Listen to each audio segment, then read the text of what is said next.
So first I'm going to play Bells in Notre Dame. So let's get the S.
Torin, how is it learning to pedal?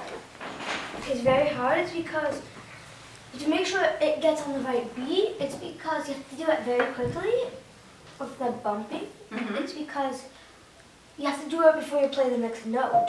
So it's like when you start, it's like you have to keep going on a continuous pattern, but the pedal has to go right before it.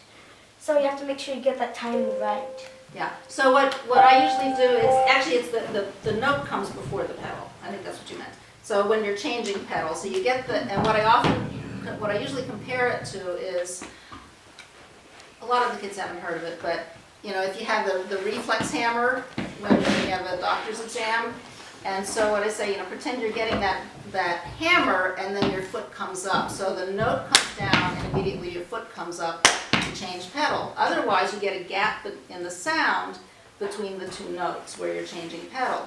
Whereas if you get that note down, immediately change pedal, you have a continuous sound all the way through. Very nice job. Mm-hmm. And I have the next one song I'm going to do is Galloping. I skipped it. Sometimes it's a hard one finding this, especially after this. No, it's 14. So it's after this. That's well.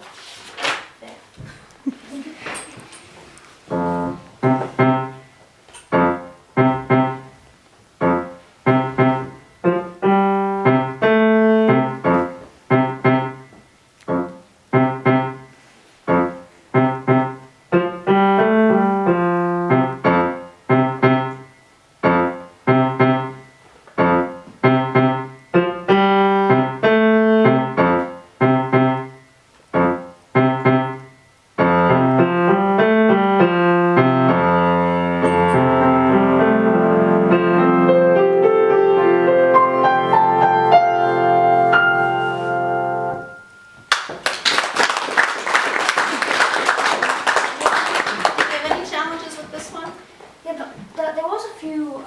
the hard part is with the recitals.